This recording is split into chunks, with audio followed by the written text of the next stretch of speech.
Amidst a sea of 80,000, a lone sheriff's deputy is taken hostage. A time bomb is strapped to her chest, hidden from view. Surrounded by terrorists, she cannot scream, cannot move.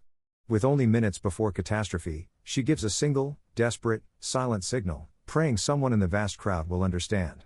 A discharged Navy SEAL, unarmed and with only his loyal dog, is the one person in the world who sees it. To save her, he must break every rule and fight a silent war. The late September sun beat down on Dallas, Texas, cooking the city in the relentless grip of a lingering summer. A thick, dusty haze hung over Fair Park, turning the air into a shimmering soup. The breeze did little to help, merely pushing the heat around and carrying the rich scents of fried Oreos, spilled beer, and barbecue smoke. From the main stage, the booming bass of a country music superstar shook the ground, a rhythmic heartbeat for the sprawling, sweating mass of humanity packing the State Fair of Texas. The sound was a physical thing, a wave of noise that washed over the park, drowning out everything but the loudest shouts. Among the shifting crowd, one man moved with a fluid, easy purpose that set him apart. This was Caleb. To the thousands of fairgoers, he was just another face in the crowd. Tall with a lean, powerful build, he wore simple jeans and a plain gray t-shirt that betrayed none of the steel-forged discipline beneath. His short brown hair and clean-shaven face were unremarkable, designed to blend in, to be forgotten. His eyes, however, were another story. They were a cool, steady blue, and they never stopped moving.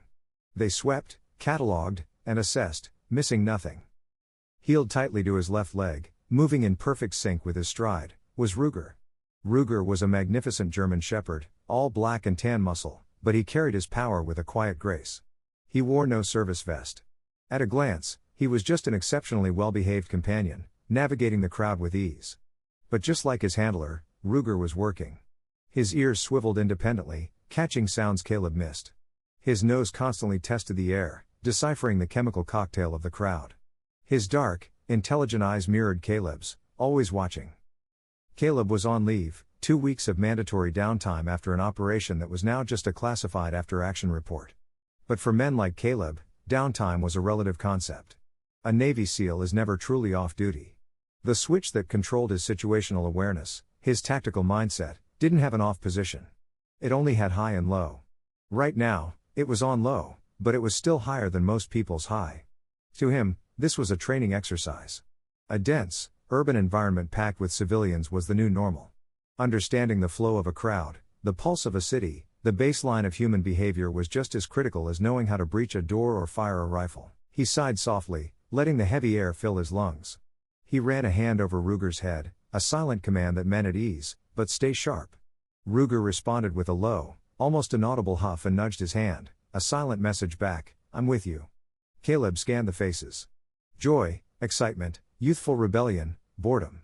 He saw kids trying to sneak into the beer gardens, couples having quiet arguments, security guards looking tired and hot. This was the baseline. This was normal. His gaze drifted toward the perimeter, along the chain-link fences and the uniformed deputies stationed at intervals. His eyes settled on one. She was standing near a VIP entrance, not idly watching the crowd, but actively scanning it, her posture radiating a calm authority. This was Deputy Maya Torres. Her dark hair was pulled back in a tight, professional bun, and her brown uniform was crisp despite the oppressive humidity. She stood planted, a stance that spoke of absolute confidence. She wasn't just present, she was observing. Caleb felt a fleeting spark of professional respect. She was a guardian, a sheepdog like him, though of a different flock. He clocked her as competent, someone who wouldn't panic, someone who knew her job. He made a mental note that she was not one to be underestimated. His gaze moved on, sweeping the rest of the perimeter. He turned his attention back to the dense heart of the crowd, letting the rhythm of the music wash over him. Normal. He was about to move toward the esplanade to test Ruger's focus near the water when a flicker of movement caught his eye. It was wrong. It was a disturbance in the pattern, a discordant note in the symphony of the crowd. 3 men. They were moving against the primary flow of foot traffic, heading toward the backstage area near where he'd just seen Deputy Torres. They wore tan work pants and black polo shirts with small, laminated event staff badges clipped to their belts. Caleb's focus sharpened, the low setting instantly snapping to high. The man in the lead was clearest. This was Finch. He was of average height with sharp features and cold, intelligent eyes that were scanning everything but the music. He moved with a precise, coiled energy, like a compressed spring. He gave a subtle hand signal to the man on his right, who immediately split off, his eyes also scanning. The third man, larger than the other two, walked behind Finch, playing rear security. Caleb's blood ran cold. He'd seen that kind of movement before. It wasn't the ambling gait of a civilian or the weary tread of a real event technician. It was a wedge formation. It was tactical. It was military. They moved as a single unit, communicating with nods and glances, maintaining close intervals, covering each other's blind spots. Caleb began to follow, keeping a safe distance, letting Ruger guide him through the path of least resistance. He watched the men. Their badges were too new, the lamination perfectly smooth, not scuffed or bent from weeks of use. Their shirts were clean, free of the sweat and grime of a long day's work in the sun. But the real tell was what they were looking at. They weren't looking at the stage. They weren't looking at the crowd. Finch, the leader, glanced up at the rooftops of the Art Deco buildings lining the fairgrounds. Caleb followed his gaze. A glint of light, a police sniper position. Finch registered the position, said something to the man beside him, and kept moving. The second man was scanning the exits, noting the flow of people and the placement of private security. The third man, the rear guard, kept glancing back, his hand brushing the front of his shirt in a classic check for a concealed weapon, or, Caleb thought with a jolt, a detonator. They weren't here for the music. They weren't event staff. They were operators. And they were mapping the entire security layout of the event. They were looking for weaknesses. They were looking for choke points. They were planning something. Caleb stopped. The music, the heat, the thousands of laughing, dancing people. It all faded to a distant, dull roar. There was only him, Ruger, and the three men walking steadily toward the restricted area. The training exercise was over. His leave was over. This was real. Caleb melted into the flow of the crowd, Ruger a dark shadow pressed against his leg. The music was a hammer blow, a physical force that made his teeth vibrate. He used it as cover, a wall of sound to mask his movement. His focus was no longer on the crowd. The crowd was now just terrain, obstacles to be navigated. His entire world had shrunk to three men in their clean polo shirts. They were moving with purpose, following a path that took them away from the main stage and toward the sprawling temporary city of trailers, tents, and shipping containers that made up the backstage area. Ruger fell into step, his gait low, his head down. It was a mode Caleb called Ghost. No sniffing, no eye contact with strangers, just silent, focused movement, his body language mimicking that of a non-threatening, slightly timid dog. It was a deception they had perfected in far more dangerous places than this. Caleb let the crowd pull him along, keeping a buffer of at least a dozen people between himself and his quarry. He watched the back of Finch's head, the way he held his shoulders, the way he signaled to his team without turning. As they neared the first checkpoint, a simple chain-link gate manned by a single, overwhelmed-looking fairground employee, Caleb felt a cold knot in his stomach. The path they were on led directly to the VIP corridor. The same corridor where he had seen Deputy Maya Torres. His professional assessment of her as competent suddenly felt inadequate. Competent against a drunk civilian was one thing. Being the only line of defense against three trained operators was another. A new, unwelcome emotion bled into his tactical calculations. It was a sharp, personal urgency. He found himself hoping she had moved, that her post had been rotated, but he knew with a grim certainty that she wouldn't have. She was the type to hold her ground. He recognized it. They weren't just going backstage. They were going for her. She was the target. She was the gate they intended to open. At the checkpoint, a large man with a sunburnt face and a sweat-soaked shirt barely looked up from his clipboard. This was Barry. He looked like he hadn't slept in 2 days and was running on pure caffeine and annoyance. Badges, he mumbled, not even making eye contact. Finch, the leader, produced his laminated card with a smooth, approachable ease. Generator panels on the fritz, Finch said, his voice casual, with just the right note of weary professionalism. They're getting power drops at the soundboard. We've got to check the backup feed. Barry grunted, more annoyed with the problem than the interruption. He waved them through without a second glance at the pristine badges. Yeah, make it quick. The three men passed through the gate. Caleb, watching from 30 yards back, felt his muscles tense. Too easy. Barry hadn't even really looked at them. He was the soft perimeter, and they had just walked right through it. Caleb couldn't follow them directly through the checkpoint. He fell back, ducking behind a massive souvenir stall. He searched for another way in, his eyes tracing the fence line. He found it, a gap where a catering truck had pushed a temporary barrier aside. He and Ruger slipped through, entering the chaotic world of backstage. Here, The noise was different. The muffled bass from the stage was overlaid with the roar of generators, the beeping of reversing vehicles, and the shouts of technicians. The air smelled of diesel fumes and nervous energy. Caleb moved through the maze of power cables and equipment cases, keeping the three men in sight.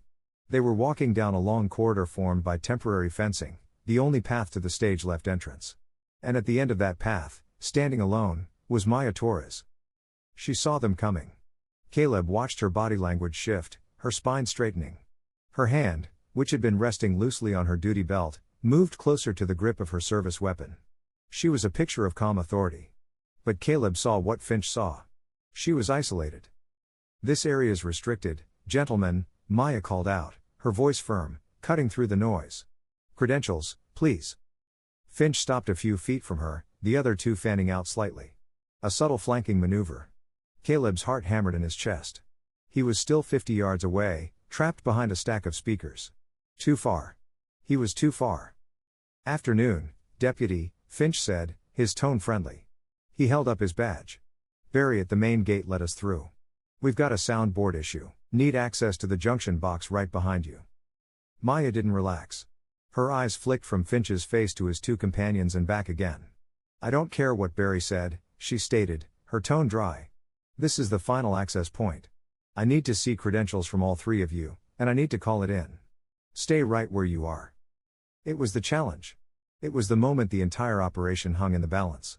Caleb saw Finch's smile tighten, an almost imperceptible shift.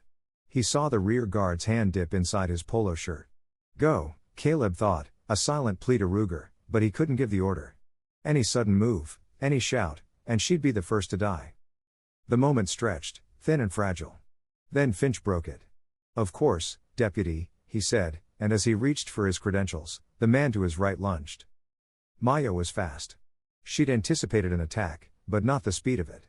She shoved the right-hand man back, her hand dropping, clearing her pistol from its holster. But Finch was faster. In a move almost too quick to see, he closed the distance, his body moving inside the arc of her draw. He didn't go for her gun. He went for her gun hand, his fingers crushing her wrist, forcing the weapon to point at the ground. With his other hand, he pressed a small, black compact pistol hard into her ribs, the metal barrel digging into her flesh through her vest. "Drop it!" Finch hissed, his voice no longer friendly, but a cold, sharp blade. The third man, the large one, had already turned, his back to them, watching the corridor for any approaching security. The second man, the one Maya had shoved, scrambled to his feet and snatched the radio from her belt, hissing into it, "Code 4, just a false alarm," before clicking it off and yanking the earpiece from her ear. Maya froze. The pain in her wrist was searing, but the pressure on her ribs was absolute. She let her pistol fall to the asphalt. She was disarmed. She was isolated. She was a prisoner. From his hiding place, Caleb watched, his body rigid with a helplessness he despised. Every instinct screamed at him to move, to neutralize the threat, to close the gap. But he was too far. The large man was watching. Finch had the gun. Ruger, sensing Caleb's tension, let out a low, nearly silent whine, his muscles quivering. "Good girl," Finch whispered, his lips close to Maya's ear. He jammed the gun harder into her ribs, forcing the air from her lungs. "Now you're going to be very useful. You're going to walk with us, and you're going to smile because if you don't," he let the threat hang in the air, a venomous promise. He pushed her forward, and the small group began moving back the way they came, this time with a police officer as their unwilling escort, heading straight for the final security entrance to the main stage. Caleb moved like a ghost through the labyrinth of backstage equipment, Ruger a seamless extension of his shadow. The pounding bass of the music was a tangible wall of sound, a chaotic rhythm that vibrated in his chest. It was the perfect cover, but it was also the perfect prison. He could scream and no one would hear. He could fire a shot and it would be lost in the noise. He was 50 yards back, separated by a generator and 2 stacks of lighting trusses. As Finch pushed Maya off the main path, they vanished into a narrow, dark space between 2 massive production trailers. It was a dead end, a pocket of shadow and discarded cables, invisible to anyone walking by. It was the perfect place to do something unseen. Caleb's blood ran cold. He broke into a sprint, his boots making no sound on the dusty ground, Ruger at his heels. He went low behind a squat power distributor, peering through the gap. He was closer now, maybe 40 feet, with a clear line of sight. Maya was pressed against the corrugated metal wall of a trailer. The other 2 men, The flanker and the rear guard stood watch at the entrance to the gap, blocking her escape and scanning the walkway for intruders. Finch stood in front of her, his body shielding his actions. He was talking to her, his voice inaudible over the festival's roar, but his expression was cold, clinical. Then Caleb saw it. From a slim pouch on his belt, Finch withdrew a device. It wasn't a bundle of dynamite or a tangle of wires. It was a professional piece of work, small and compact, a block of plastic explosive, a small battery pack, and a receiver, all encased in a sleek, non-metallic shell. It was an improvised explosive device, efficient and deadly. Caleb watched, his stomach clenching, as Finch expertly began strapping the device to the front of Maya's body armor, his hands disappearing under her uniform shirt. He was rigging her. He was turning her into a walking bomb. Maya stood perfectly still, her face pale but hard, her eyes locked straight ahead. She was terrified, but she wasn't breaking. Finch's hands were quick, practiced. He secured the device, then tucked a small pressure plate detonator inside her vest, flush against her ribs. He was explaining the terms, Caleb knew. He was telling her she was his key, his Trojan horse, just as Caleb had feared. She would walk him and his team through the final security checkpoint. No one would dare stop a fellow officer. And if they did, if she made one wrong move, one signal. Finch patted the vest, a proprietary, cruel gesture. She and anyone within 20 feet would simply cease to exist. Caleb's hatred for the man was a physical, burning thing. This wasn't a soldier. This was a monster.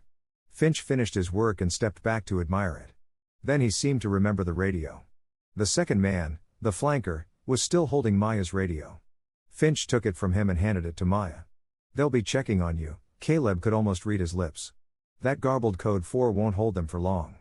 When they call, you tell them you have a faulty mic. You tell them everything is fine. Smile when you say it." As if on cue, the radio crackled. A new voice came over the speaker, heavy with static, but clear enough. "Unit 724, this is dispatch. Sergeant Miller, last transmission was unreadable. Deputy, what's your status? Over." Caleb knew that type of voice. He didn't know the man, but he knew the type.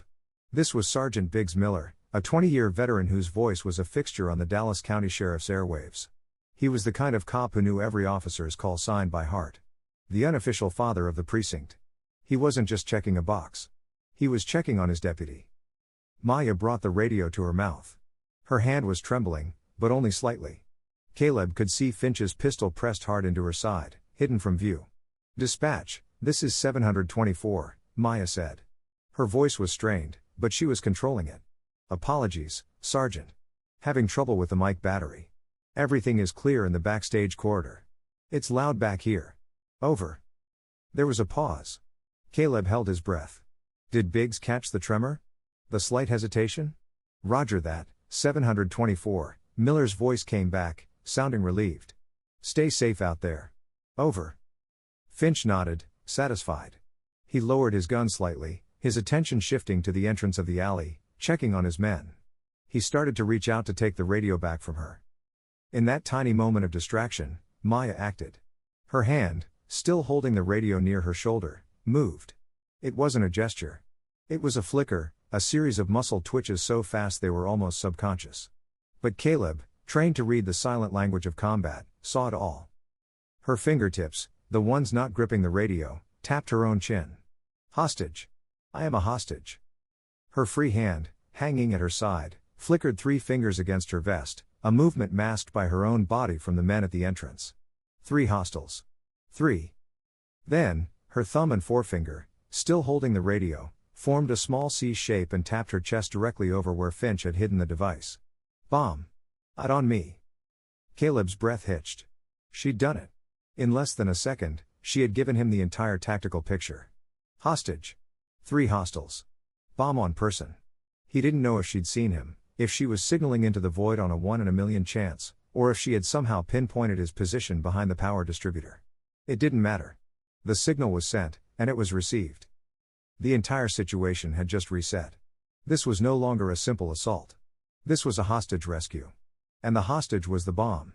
His operational parameters narrowed instantly. He couldn't risk a direct assault. Finch's dead man switch or a sympathetic detonation would kill her. He couldn't shoot from a distance. The men would kill her. He had to get to Finch, and he had to control the detonator. Finch took the radio from Maya's hand. Oblivious, he clipped it to his own belt. "Time to go," he said, the words clear this time as he turned. "The big show." He took Maya's arm and pushed her out of the dark gap and back onto the path. The other two fell into formation around them, a tight, deadly box with Maya at the center. They were moving again, heading for that last checkpoint, the one that led directly to the stage. Caleb gave Ruger a single, silent hand signal, "Shadow." He rose from behind the power unit, a ghost in the chaos, and began to follow. He had the intel. Now he needed an opportunity. The three signals repeated in Caleb's mind, a flashing neon sign in the chaos. Hostage, 3 hostiles, bomb. His brain, forged by years of processing threat data in milliseconds, ran the equation. His assets, 1 operator, 1 K9. No weapons, no armor, no comms, no backup. His liabilities, tens of thousands of civilians, a densely packed kill zone, and a hostage who was the primary weapon. The group was moving again, Finch gripping Maya's arm, forcing her into a steady, normal-looking walk. They were heading for the final checkpoint, the iron gate that separated the chaos of backstage from the high-security area of the stage itself. Caleb knew with cold certainty there would be at least 2 more uniformed deputies posted there. Finch wouldn't try to fight them. He would use Maya as his pass. He'd walk up, flanked by his men with a smiling fellow officer at his side. By the time those guards recognized a threat, Finch would be past them, and it would be too late. Every rule Caleb had ever lived by screamed at him to stop. He was on leave. He was a civilian. He had no jurisdiction. His intervention was unsanctioned, illegal, and monumentally dangerous. The correct protocol was clear. Find a landline, call 911, identify himself, and relay the intel to the Dallas County Sheriff's Command Post. He needed to let SWAT handle this. But he ran the scenario. He makes the call. It takes 30 seconds to convince the operator it's not a hoax. It takes another minute for the command post to scramble the on-site SWAT team. 2 minutes, best case scenario. By then, Finch, Maya, and the bomb would be 30 feet from the lead singer on stage. The first sign of a blue uniform rushing the stage, the first siren, the first panic command to get down. Finch would just squeeze his hand. Or maybe he had a dead man's switch. Or maybe the goal was simply to get on stage and detonate manually. Either way, the result was the same. Maya would be vaporized, along with the band and the entire front section of the crowd. Protocol was a death sentence. He was the one variable Finch hadn't accounted for. He was the ghost in the machine. He and Ruger shadowed the group, sticking to the deepest shadows, moving between stacks of equipment. The music swelled, a wave of distorted guitar and a deafening drum fill. It was noise, but it was also cover. Caleb's eyes remained locked on Maya. He watched the rigid set of her shoulders, the way she refused to stumble, the way she held her head high. She was every inch a cop. Even now, his professional respect for her, that brief, objective observation from before, had crystallized into something sharp and intensely personal. This wasn't just a hostage. This was Deputy Torres. This was the woman who, while being rigged with explosives by a terrorist, had the iron nerve to analyze her captors and sent a tactical signal on the infinitesimal chance that someone, anyone, might be watching. She'd done her part. She'd sent the signal. Now he had to answer it. The decision was made, cold and absolute. He was no longer on leave. He was no longer a civilian. The rules of peacetime, the laws of the city, the lines of his jurisdiction. They were irrelevant concepts, luxuries from a world that had ceased to exist the moment Finch put his hands on her. He was a Navy SEAL. His mission was right in front of him. The crowd was the objective. But Maya was the standard. He would not let her sacrifice be for nothing. He would not let her strength be turned into a weapon. He would simply not let her die. He shifted his gaze to the 3 men. Finch, the leader, cold and controlled. The flanker, jumpy but focused. The rear guard, big and solid. His eyes constantly checked their 3 hostiles. Him and Ruger. The odds were terrible, but they were the only odds he had. They were approaching a choke point. To their left was the humming, vibrating wall of a massive diesel generator. To their right was a long bank of portable toilets. The walkway between them narrowed to barely 10 feet. It was shielded from the main path, and the generator's roar combined with the concert to create an overwhelming pocket of sound. It was the perfect ambush site. It was the only ambush site. He had maybe 20 seconds before they reached it, and 30 before they were through it and at the final checkpoint. His window was less than a minute. Caleb dropped to one knee just behind a stack of folded crowd control barriers, appearing to check Ruger's paw, a normal, concerned owner. Ruger, sensing the shift in Caleb's chemistry, the surge of adrenaline-laced focus, immediately looked up, his dark eyes locking on Caleb's. The music hit a crescendo. The drums were a frantic barrage of cannon fire. The guitar screamed, "Now!" Caleb bent his head close to Ruger's ear. He didn't speak the command. He breathed it, a single word, the one they had practiced in darkness, in water, in chaos. It wasn't attack. It wasn't watch. It was the command for a specific, silent, and overwhelming neutralization of multiple targets. Reaper. Ruger didn't bark. He didn't growl. He didn't even move for a second. But Caleb felt the change. A tremor ran through the dog's 90 pounds of muscle. His body coiled. The hair on his ruff stood up. And a low, almost subsonic vibration started in his chest. His eyes, still locked on Caleb's, took on a chilling, cold intelligence. He understood. He was no longer a dog. He was a weapon. Caleb slowly stood. He gave Ruger one last, silent hand signal. "Finch, the leader, on my command." Ruger's head turned, and his gaze locked onto the back of Finch's neck 50 feet away. Caleb took one deep breath, letting the chaotic music fill his lungs. He had just broken every rule. He had declared a one-man war in the middle of 80,000 people. He was alone, unarmed, and about to take on 3 armed hostiles. It was insane. It was impossible. And it was the only way. He began to move, no longer shadowing, but stalking. The world shrank to the 10-foot wide canyon between the roaring generator and the stark white wall of portable toilets. The air was thick with the smell of diesel and ozone, a chemical tang that cut through the festival's background senses. Above it all, the music was a physical assault. The bass was so low and powerful it felt less like sound and more like a series of concussions. Every beat was a hammer blow to Caleb's chest. It was the perfect battle drum. It was the perfect cover. Finch, the leader, pushed Maya ahead of him into the narrow gap. He was confident, his focus locked on the light at the other end of the alley, the final checkpoint. He held Maya by the upper arm, his knuckles white. The flanker, Jumpy, walked on Maya's other side, his free hand constantly dipping into his deep cargo pocket. Caleb's eyes locked on that repetitive, nervous gesture. That's it. That's the backup detonator. The third man, the big rear guard, Brute, came last, his head on a slow, deliberate swivel, his size a clear deterrent. They were a closed unit, a moving fortress. And Caleb was about to break it open. He wasn't walking anymore. He was stalking, his steps falling in time with the pounding drumbeat. He was a ghost in the rear guard's periphery, a flicker of movement lost in the strobing shadows cast by the stage lights. Ruger was at his left knee, a black shape pressed so close they moved as one. The dog's paws made no sound. His head was low. His shoulders were bunched. He was a loaded spring, his entire being focused on a single point, the man with the nervous hand, 20 feet away. Caleb's movements were fluid, economical. He slid from the shadow of the generator to the shadow of the toilet bank. The rear guard, Brute, paused. He had sensed something, perhaps a subtle change in air pressure, a predator's instinct. He half turned, his small eyes scanning the shadows behind him. Caleb froze. He and Ruger became part of a stack of equipment, utterly motionless. Brute's eyes passed over their position, saw nothing, and dismissed the feeling.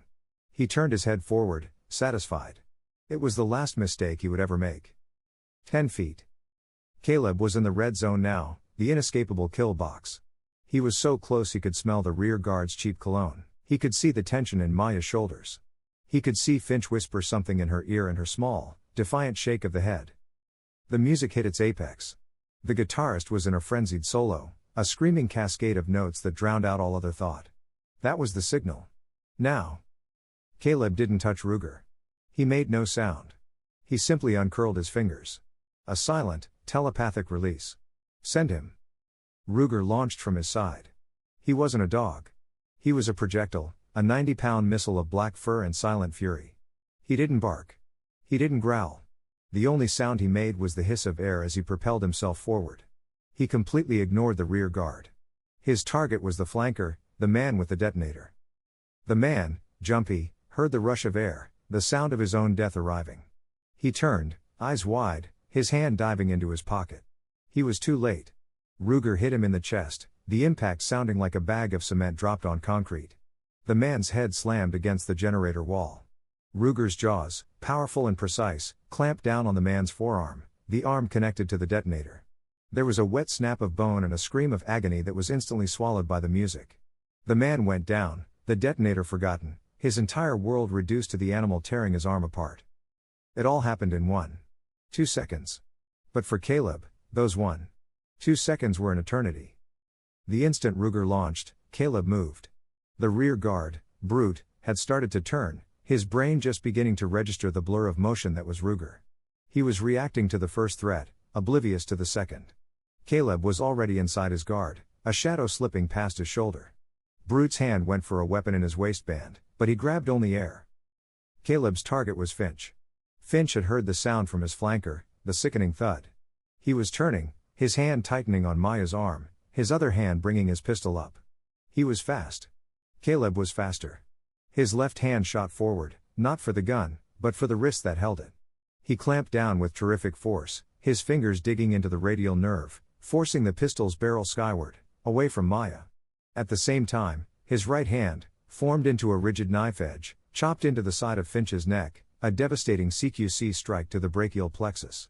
The nerve cluster exploded in pain. Finch's entire arm went dead, his grip on the pistol, so sure a second before, becoming useless. The gun fell from his numb fingers. His legs buckled. Caleb didn't let him fall. He hooked an arm under Finch's chin, pulling him back in a chokehold, his own body a human shield between Finch and Maya. Maya, move! He yelled, his voice a raw command barely audible over the noise. It was all over in less than 3 seconds. The flanker was on the ground, screaming silently as Ruger held him. The leader, Finch, was in Caleb's grasp, disarmed and choking, his body the only thing keeping him upright. But there was still the rear guard. Brute, having seen both his teammates neutralized in the blink of an eye, recovered with surprising speed. He roared in frustration, his hand finally clearing his weapon, a large caliber pistol. He brought it up, ignoring Ruger, ignoring his captured boss, his eyes filled with a zealot's fire, and aimed squarely at Maya. Time fractured. The world, which had been moving at hyperspeed for 2 seconds, suddenly shifted into slow motion. Caleb saw it all with a terrible, crystalline clarity. The rear guard, Brute, his face a mask of primal rage, his pistol steady as a rock. He saw the black hole of the muzzle aimed not at him, but at Maya. He saw Maya, frozen for a microsecond, her body still processing its sudden freedom. And he saw Ruger. Ruger, his jaws still locked on the flanker's arm, was holding the man down. But his head was up. He saw the gun. He saw the target. His loyalty had been forged in the fires of combat, and that loyalty made the choice for him. Brute's finger tightened on the trigger. With a wrenching tear, Ruger ripped his jaws free from the man's arm. He ignored the man's scream. He ignored Caleb. He launched himself sideways, a desperate, body-flinging leap, his body a shield, his only thought to cover the woman he had been implicitly tasked to protect. A deafening crack echoed, a sound so sharp and close it pierced the wall of music. It wasn't stage pyrotechnics. It was the sound of a large caliber weapon firing in a confined space. The bullet meant for Maya's heart found Ruger. It hit him in the shoulder, spinning him in mid-air. A high, keening cry of pain, a sound that shattered Caleb's composure more than any explosion ever could, tore from the dog's throat. Ruger hit the asphalt with a heavy, sickening thud and lay still, a dark, wet patch already spreading across his black and tan fur. For Caleb, watching Ruger fall was like watching his own heart stop beating. A white-hot, blinding rage surged, threatening to consume him. He wanted to destroy the man who had done it. But the mission, the bomb, Finch. Maya didn't scream. She didn't freeze. The sight of the animal taking a bullet meant for her ignited a core of ice-cold professional fury. She was a cop. She was a warrior. Her eyes, which had been locked on Brute, flicked down. She saw Finch's pistol, the one Caleb had knocked from his hand, lying on the ground just 2 feet from her. In the same instant, Caleb reacted. He still had Finch in a chokehold, his arm locked around the man's neck. He couldn't let go. Finch was his only leverage, his only key to the bomb. So he used him. As Brute's arm recoiled from the shot, Caleb roared, a sound of pure animal fury, and shoved Finch's entire body forward, directly into Brute's path, using his prisoner as a human shield. Maya, now! He bellowed. Brute stumbled back, colliding with his own boss. His aim was spoiled. He tried to shove Finch aside to get a clear shot at Caleb. He never got the chance. Maya was moving. In one fluid, practiced motion, She bent, her hand closing around the grip of the fallen pistol. She didn't hesitate. She didn't check the safety. She rose, bringing the weapon up in a two-handed combat stance. Her arms locked, sights aligned. She was a professional. Brute, struggling with Finch, saw her. His eyes went wide.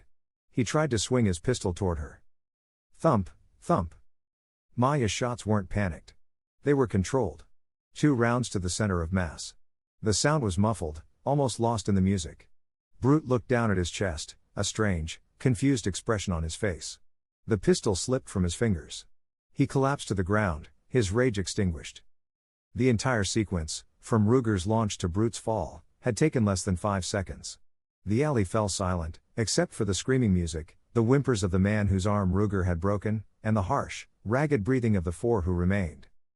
Caleb, his knee now planted firmly in Finch's back, his hand clamping the man's head to the pavement, looked up. His eyes met Maya's. She was standing over Brute's body, the pistol still raised, her chest heaving. She was breathing like a sprinter, her eyes, dark and wide, finding his. The world stopped. The music, the screaming, the pain. It all faded. There was only that look. It wasn't romantic. It wasn't, thank you. It was the complete, raw, and wordless acknowledgement of 2 warriors. It was the look exchanged between soldiers in a trench after the mortar fire stops. It was a look that said, I see you. You are not a civilian. You are like me. I trust you with my life. In that 1 second, a bond was forged, a complete and total understanding that needed no words. Then the moment shattered. A low, wet whine sounded. Caleb's head snapped to the side. Ruger, his partner, was on the ground in a pool of his own blood. He was trying to lift his head, his tail giving a single, weak thump against the asphalt. The adrenaline of the fight drained away, replaced by a cold, sharp fear that was infinitely worse. The human threats were neutralized, but the real fight, the fight for Ruger's life and the fight against the clock on Maya's chest, had just begun. The echo from Maya's 2 shots vanished, swallowed instantly by the relentless bass of the festival. For a second, the alley was a silent tableau. Brute, the rear guard, lay still. The flanker, Jumpy, was on his back, cradling his shattered arm, his moans lost in the noise. Finch was unconscious, pinned beneath Caleb's knee. And Ruger. Ruger was bleeding out. Caleb's world split in 2. The soldier in him knew mission priority, the bomb. The man in him was screaming, his eyes locked on the still, black and tan form of his partner. Mission first, always. With brutal efficiency, Caleb ripped Finch's own belt from his pants and, using a technique designed for rapid prisoner restraint, hogtied the man's hands to his feet. He was neutralized. He kicked the flanker's weapon away. That threat was neutralized. Only then did he allow himself to go to Ruger. He crawled the 2 steps, his hands going to his partner's chest. Hey, buddy. Hey, you're okay. The words were a lie, but a necessary one. Ruger's eyes were open, glazed with pain, his breathing shallow. The shoulder wound was bad, a messy, dark exit wound. Arterial. Hang on, Caleb whispered, his voice thick. Hang on for me. Help is coming. He got to his feet, forcing the image of his dying friend from his mind. He turned to Maya. She was still holding the pistol, her knuckles white, her body trembling from the massive adrenaline dump. The warrior who had just fired 2 perfect shots was gone, replaced by the bomb-strapped victim. Deputy, Caleb said, his voice a calm anchor in the storm. Torres. Maya. She flinched, her eyes finding his. Your radio, he said, pointing to the one Finch still had clipped to his belt. Caleb ripped it free and tossed it to her. She fumbled, but caught it. Listen to me. You're going to make the call. Officer needs immediate assistance. Give this location, multiple hostiles down. Tell them you need EMS. And a full SWAT team. But Maya, listen. Do not say bomb. Do you understand? Do not say bomb. But, she whispered, her hand hovering over her own chest. They need to know. You say bomb and this whole place goes into a panic, Caleb said, his voice like iron. They'll send the wrong team. They'll come in loud and could trigger a remote detonator. You tell them you have an officer in distress. Tell them silent approach only. Can you do that? Maya nodded, her training rising through the horror. She keyed the mic, her voice trembling but controlled. Dispatch, this is 724. I'm in distress. Multiple hostiles down. Shots fired. I'm backstage, Lollapalooza. No, State Fair Service Alley. She rattled off the coordinates. Need SWAT and EMS, immediate. Silent approach. Repeat. Silent approach. The radio crackled, Sergeant Miller's voice instantly back, all business. 724, confirmed. Help is on the way. What is the nature of the distress? Maya looked at Caleb. He shook his head. Gunshot wound, Maya lied, her voice breaking. It's my partner. She looked at Ruger. He's hit. Roger that, 724. Hang on. They're coming. Maya let the radio drop. They're coming. Good, Caleb said. They won't be fast enough. He moved toward her. She instinctively took a step back, her hand flying up. No, wait. I have two. Maya. I've seen these before. This device is active. He moved slowly, his hands open and non-threatening. They're on timers or remotes. We can't wait for the bomb squad. He stopped directly in front of her. He was so close he could see the pulse beating in her neck, fast as a hummingbird's wing. She was trembling, her breath coming in short, panicked gasps. I need to get to it. I need you to be still. Can you do that? She gave a jerky nod. His hands, steady and professional, moved to the zipper on her uniform shirt. He pulled it down. Then he undid the heavy snaps on her body armor. His fingers, strong and sure, slipped beneath the vest, into the space against her sweat-soaked undershirt. The moment his skin touched hers, she broke. A dry, choked sob caught in her throat. I can't, she whispered. I can't. Please, I can't breathe. Her eyes were wild, unfocused, looking at the generator, at the sky, anywhere but at him. Caleb stopped. He brought his hands up and placed them firmly on her shoulders, forcing her to be still. His grip was like a vice, but it was also a lifeline. Maya, his voice, low but absolute, cut through the panic. Look at me. Her head snapped around, her terrified eyes finally locking on his. Breathe. He took a deep, deliberate breath with her. Just breathe. You are not alone in this alley. I am right here. You held it together when they took you. You held it together to give me the signal. You are stronger than this. I am going to get you out of this. Do you understand me? She looked into his cool blue eyes. In them, she saw no fear, no panic, just an absolute, terrifying certainty. The chaotic pounding of the music faded. The whimpering of the terrorist faded. The only things in the world were his hands on her shoulders and his voice. She nodded. The violent trembling subsided to a light tremor. She was with him. Good girl, he said softly. Now stay with me. Do not move. His hands returned to the task. He gently pulled the vest open, exposing the device. It was just what he had seen. A block of C4, a battery pack, a receiver, and a pressure plate tucked deep inside her vest. Okay, he murmured, his mind going cold and tactical. I see the configuration. This is a dual trigger. The pressure plate is his insurance. The receiver is for the main event. He had to disable both. He traced the wires with his fingertips. I'm going for the power source first. It's the only way to stop the receiver. Is it going to? She whispered. No, he said with a confidence he didn't fully feel. I've done this before. I'm going to disconnect the battery. This is the delicate part. I need you to take a deep breath and hold it. Do not move, Maya. Not an inch. She looked at him, her eyes a deep well of pure, absolute terror, but she held his gaze. She was no longer a cop. He was no longer a stranger. In that moment, as she placed her life completely in his hands, a bond was forged deeper than any words.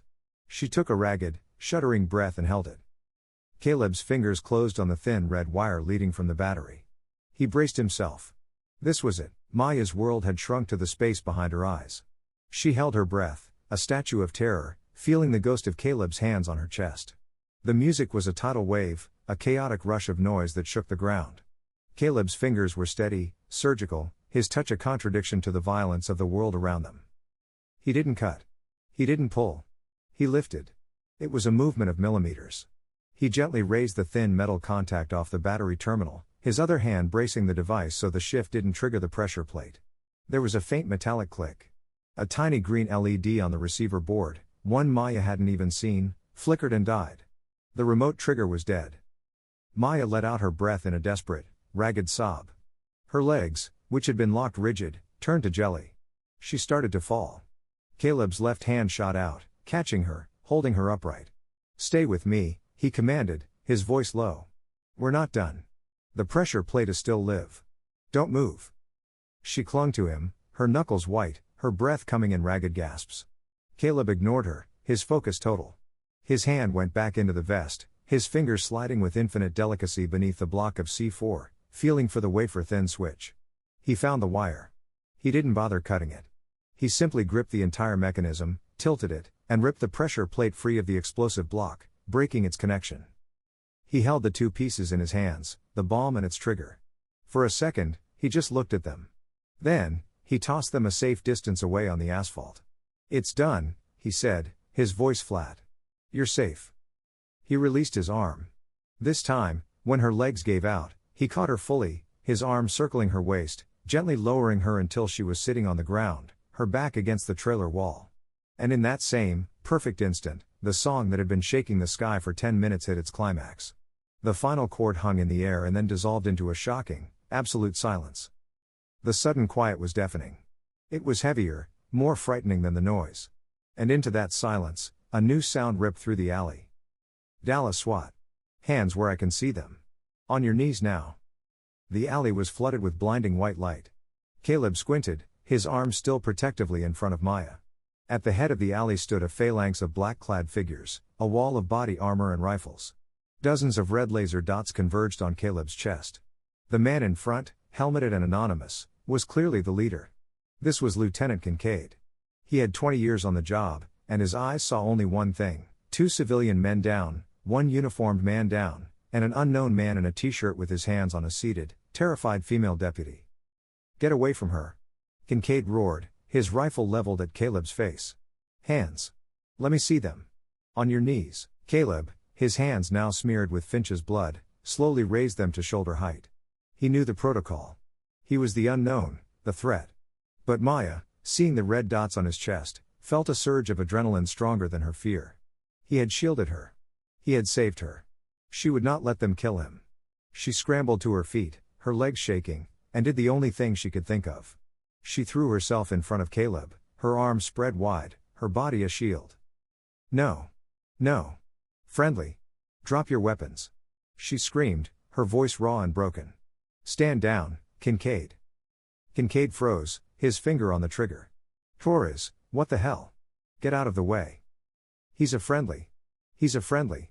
She yelled, the words not literally true, but conveying the only truth that mattered. He's not a suspect. He's the one who saved me. He saved us. There was a bomb, Kincaid, there was a bomb. He disarmed it. He's on our side. The tension in the alley was so thick it could be cut. Kincaid looked from Maya's desperate, wild-eyed face to Caleb, who stood behind her, hands still raised, his expression unreadable. Secure the hostiles, Kincaid ordered, his voice tight. He lowered his rifle an inch. Medics, check the deputy. Torres, sit down. You're in shock. The alley swarmed with SWAT officers and EMTs. They surrounded the downed men, one shouting, this one's DOA. Over brute. Another medic, a young woman named Casey, knelt by Jumpy. This one's alive. GSW to the arm, in shock. Kincaid approached Maya, his eyes on Caleb. Torres, who is this man? Maya opened her mouth, but realized she had no answer. Caleb ignored it all. The moment the rifles lowered, he dropped his hands and walked past Kincaid, past Maya, past the medics as if they didn't exist. He had only one priority. He knelt beside the dark, still shape on the asphalt. Ruger. Hey, buddy. He put his hand on the dog's chest. The breathing was faint, a shallow rattle. No, you don't get to leave me. He looked up at the sea of uniforms. I need a medic, now. He roared, his voice cutting through the official chatter like a razor. The young EMT, Casey, looked over from strapping Jumpy to a backboard. Sir, we have to treat the human victims first. This is a K-9 officer, Caleb lied, his voice ringing with an authority that stunned everyone, including Kincaid. He took a bullet meant for his handler. He's bleeding to death. Get over here. Kincaid, recognizing a command when he heard one, nodded to Casey. Do it. See to the dog. Save him. Casey and her partner hurried over with a trauma bag. Caleb, his hands bloody, pointed to the wound. It's an arterial exit wound. He needs a pressure dressing and in 4 or he's dead in 2 minutes. As the EMTs worked, Caleb stroked Ruger's head, murmuring things in his ear no one else could hear. He watched them expertly pack the wound, lift the dog onto a backboard, and start moving him toward an ambulance. His mission was done. His partner was gone. He stood up, the last of the adrenaline finally draining from his body, leaving a cold, empty void. "Sir," Kincaid said, stepping in front of him. "That was one hell of a piece of work. I need your name. I need a statement." Caleb just looked at him, then walked past him toward the gap in the fence, the one that led back to the crowd, back to anonymity. He started to walk away. "Hey, I'm talking to you," Kincaid shouted, grabbing his arm. "Let him go, Lieutenant," Maya's voice said. She was standing, leaning against the trailer, but her voice was strong. She limped after Caleb, catching up to him just as he reached the edge of the police perimeter. "Wait." He stopped, his back to her, a gray t-shirt and a sea of black body armor. "You saved my life," she said, her voice small. "You, Ruger, I don't even." She struggled for the words. "I don't even know your name." Caleb stood for a long moment, the sounds of the fair beginning to creep back in as a new band took the stage. He turned his head just enough to look at her over his shoulder. His eyes, which had been like ice, were now just tired. And for the first time, she saw a flicker of warmth in them, a deep sadness. "Caleb," he said, his voice low, meant only for her. "Just Caleb. You're safe now, Deputy." Before she could say anything else, he stepped through the gap in the fence and vanished, swallowed instantly by the teeming, oblivious river of the crowd. Maya stood alone in the alley, the flashing red and blue lights painting the walls.